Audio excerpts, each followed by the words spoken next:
Assalamualaikum warahmatullahi wabarakatuh. Nama saya Alvin Zarandika Fatwa. Saya berasal dari kelas 3D.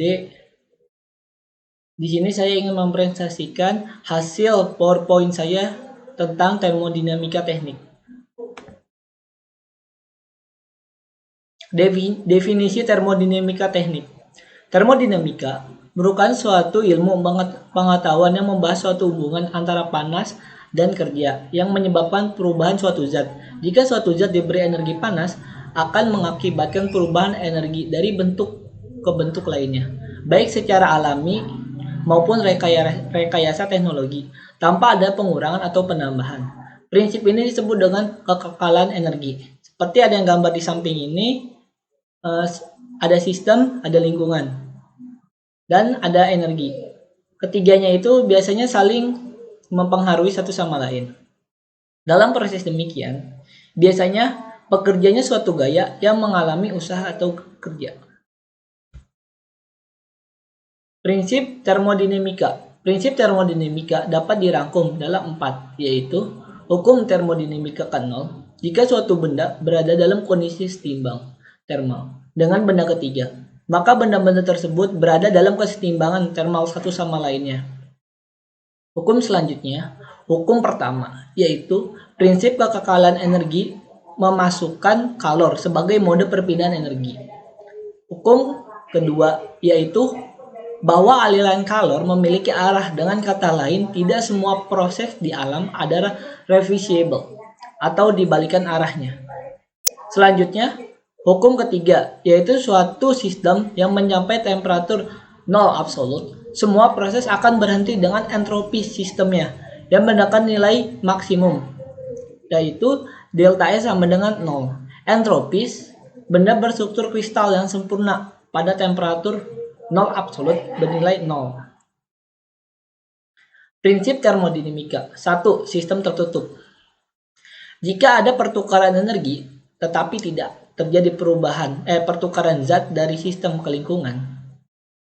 Pada sistem tertutup, energi dapat melewati batas, tetapi zat tidak dapat melewati batas sistem dan lingkungan. Contoh pada gambar tersebut, gas di dalam silinder sebagai suatu sistem. Jika dipanaskan, diberikan ke silinder luar, temperatur gas akan naik dan piston bergerak ke atas. Ketika piston naik, batas sistem bergerak. Dengan kata lain, panas dan kerja melewati batas sistem selama proses, tetapi tidak terjadi adanya penambahan atau pengurangan massa zat. Selanjutnya, yang kedua, sistem terbuka. Jika ada pertukaran energi dan zat antara sistem dan lingkungan, pada sistem terbuka, massa maupun energi melewati batas dan bersifat permeable dan volumenya bersifat tetap. Contoh pada gambar tersebut, pada kompresor, udara zat melewati batas sistem adalah udara bertekanan rendah yang memasuki kompresor dan udara bertekanan tinggi yang meninggalkan kompresor. Kerja melewati batas sistem melalui poros bergerak dan panas ditransferkan melalui batas sistem melalui dinding silinder. Ketiga, ada sistem isolasi. Jika tidak ada pertukaran energi dan zat antara sistem dan lingkungannya, tetapi pada faktanya, jika ada sistem yang terisolasi secara sempurna dengan lingkungannya, pada sistem ini energi masuk sama dengan energi keluar. Contohnya pada termos, air yang ada di dalam termos, bagian termos digunakan sebagai wadah air. Maka dari itu, pada termos tidak terjadi perpindahan kalor maupun benda dari sistem menuju lingkungan, maupun sebaliknya, akibat adanya ruang hampa di termos. Selanjutnya ada proses isobarik. Proses perubahan yang dialami gas pada tekanan sistem selalu dipertahankan tetap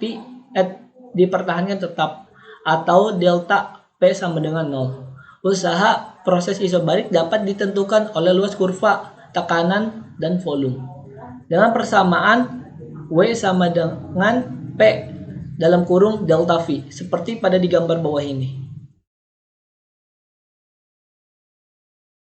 Selanjutnya ada proses isotermis. Proses perubahan yang dialami gas pada suhu sistem selalu dipertahankan konstan atau delta T sama dengan 0. Biasanya pada isotermis berlaku hukum Boyle. P1 dikali V2 sama dengan P2 dikali V2. Selanjutnya ada proses isokorik. Proses perubahan yang dialami gas, di mana gas tidak mengalami perubahan volume atau delta V sama dengan 0. Karena volume tetap, maka sistem tidak melakukan atau menerima usaha dari lingkungan. Delta Q sama dengan delta U. Kalor yang diberikan sistem digunakan untuk menaikkan energi dalamnya. Selanjutnya ada adiabatik. Proses yang tidak ada kalor yang masuk atau keluar dari sistem lingkungan atau delta Q sama dengan 0. Hal ini tidak dapat terjadi jika terdapat sekat yang tidak menghantarkan kalor atau proses berlangsungnya secara cepat.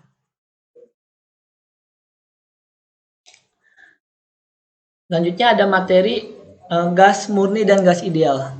Gas murni, zat murni adalah zat mempunyai komposisi kimia yang tetap pada semua bagiannya. Zat murni tidak hanya satu zat saja, tetapi dapat berupa zat campurannya homogen pada seluruh bagiannya. Zat murni dapat terwujud dalam fase padat, cair, gas. Posisi molekul pada fase gas relatif tetap. Pada cair, molekul bergerak secara oscilasi, dan pada gas molekulnya bergerak bebas tidak beraturan dan saling bertabrakan satu sama lainnya. Perubahan fase zat murni. Semua zat murni memiliki fase akibat adanya yang mempengaruhi kondisi zat murni. Sebagai contohnya zat murni pada air. Pada proses ini disebut dengan compressed liquid atau subcooled liquid. Pada state ini, penambahan panas hanya akan menaikkan temperatur, tetapi pada keadaan ini belum terjadi penguapan air.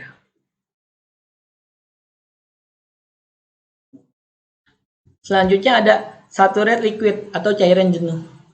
Pada proses ini, fluida tepat akan berubah fasanya. Penambahan panas sedikit saja akan menyebabkan terjadi penguapan. Up to vapor Z akan mengalami sedikit penambahan volume. Suhu naik hingga 100 derajat Celcius. Air masih dalam wujud cair, tetapi hampir menguap. Selanjutnya ada saturated liquid vapor mixture, campuran uap, cairan air jenuh. Pada keadaan ini, uap dan cairan jenuh berada dalam keadaan setimbang selama proses penguapan. Zat berupa bagian cair dan sebagian gas. Penambahan panas tidak akan menaikkan temperatur, tetapi hanya menambah jumlah penguapannya. Selanjutnya ada saturated vapor. Campuran tepat berubah jadi uap seluruhnya. Pada keadaan ini, pengurangan panas akan menyebabkan terjadinya pengembunan, namun suhu dalam keadaan tidak berubah. Yang berubah hanya spesifik volume, about to condensate. Yang terakhir ada superheat vapor. Keadaan ini biasa disebut superheat vapor atau uap panas lanjutan. Penambahan panas akan menyebabkan kenaikan suhu dan volume. Daerah panas lanjut merupakan daerah fase tunggal, hanya fase penguapan. Maka suhu dan tekanan bukan properties yang saling bergantungan. Selanjutnya ada diagram PV dan PT. Diagram PV merupakan perubahan tekanan sehubung dengan volume untuk beberapa proses. Biasanya dalam termodinamika, proses membentuk siklus, sehingga setelah selesainya siklus, belum ada perubahan bersih dalam keadaan dari sistem, yaitu perangkat kembali ke tekanan awal dan volume. Bentuk dari diagram PV mirip dengan diagram TV. Pada diagram PV, garis temperatur konstan mempunyai tren menurun, sedangkan pada diagram TV, garis tekan konstan mempunyai tren menaik. Selanjutnya diagram PT. Sering disebut sebagai diagram fasa karena antara tiga fase dipisahkan secara jelas. masing-masing dengan sebuah garis. Ketiga garis bertemu dengan triple point. Garis penguapan atau disebut dengan vaporization berakhir di titik kritis karena tidak ada batasan yang jelas antara fase cair dan fase uap. Tidak ada zat yang berada pada fase cair jika tekanannya berada di bawah tekanan triple point. Ada dua cara zat padat berubah menjadi uap. Pertama melalui proses mencair, kemudian menguap, dan kedua fase padat berubah langsung menjadi fase gas disebut dengan menyublim. Menyublim hanya dapat terjadi pada tekanan di bawah triple point. Selanjutnya ada gas ideal. Setiap persamaan yang menghubungkan tekanan, suhu, volume spesifik zat disebut dengan persamaan keadaan. Persamaan yang paling sederhana dan terkenal adalah persamaan keadaan gas ideal. Persamaan ini memprediksi perilaku, tekanan, volume, dan suhu secara akurat. Gas dan uap seringkali dianggap fase uap zat bila suhu tersebut di atas suhu kritis. Uap biasanya berupa gas yang tidak jauh dari keadaan kondensasi. Gas ideal banyak diterapkan di siklus refrigerasi, contohnya pada pengaplikasian AC. Pengaplikasian termodinamika. Teknik. Banyak sekali pengaplikasian termodinamika dalam kehidupan sehari-hari. Seperti halnya AC, kulkas, rice cooker, boiler untuk PLTU, dan lain-lain. AC banyak sekali digunakan oleh masyarakat karena bisa menyesuaikan suhu ruangan, serta pengaplikasiannya menggunakan sistem refrigerasi dan dengan bantuan refrigeran. Contohnya pada AC, gambar pada AC ini, di AC ini terdapat dua siklus, yaitu siklus dalam dan siklus luar. Siklus dalam terdiri dari katup ekspansi sama evaporation. Yang di luar ada kompresor dan kondensor. Pada proses ini diperlukan oleh refrigeran, yaitu fluida atau biasanya disebut dengan berpasa gas. Pada proses kompresor, refrigeran terjadi kompresi sehingga tekanan refrigeran lebih tinggi daripada lingkungannya. Biasanya disebut dengan superheat. Selanjutnya, di kondensor, refrigeran didinginkan dengan bantuan oleh fan, di mana fase panas diserap lingkungan. Akibatnya fase gas akan berubah menjadi fase uap, tetapi suhunya tetap masih tinggi. Sebelum memasuki siklus dalam atau memasuki katup ekspansi, aliran refrigeran akan difilter terlebih dahulu dan selanjutnya difilter oleh receiver dan menuju katup ekspansi, memiliki fungsi untuk menurunkan suhu dan perubahan fase cair menjadi uap.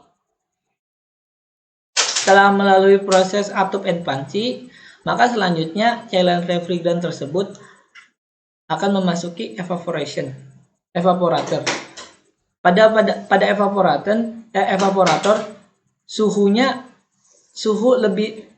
yang lebih rendah akan dialirkan melalui lubang-lubang pada bagian AC. Tetapi yang keluar bukan refrigerannya, tetapi hanya suhunya saja. Dan kalor panas pada ruangan tersebut akan dihisap oleh boiler. Setelah terjadi kontak tersebut, refrigeran akan berubah fase menjadi fase uap, dari fase uap menjadi fase gas. Setelah itu, refrigeran akan memasuki termostat untuk mengetahui apakah fase tersebut benar-benar fase sempurna dari fase gas, karena akan memasuki kompresor kembali. Di dalam kompresor adanya piston dan ban piston itu terbuat dari besi, karena bisa akan menyebabkan kerusakan pada bagian kompresor di bagian piston tersebut. Setelah itu, siklus refrigeran akan kembali dimulai lagi atau terulang. Sekian dari presentasi saya. Apabila ada kesalahan mohon dimaafkan. Wassalamualaikum warahmatullahi wabarakatuh.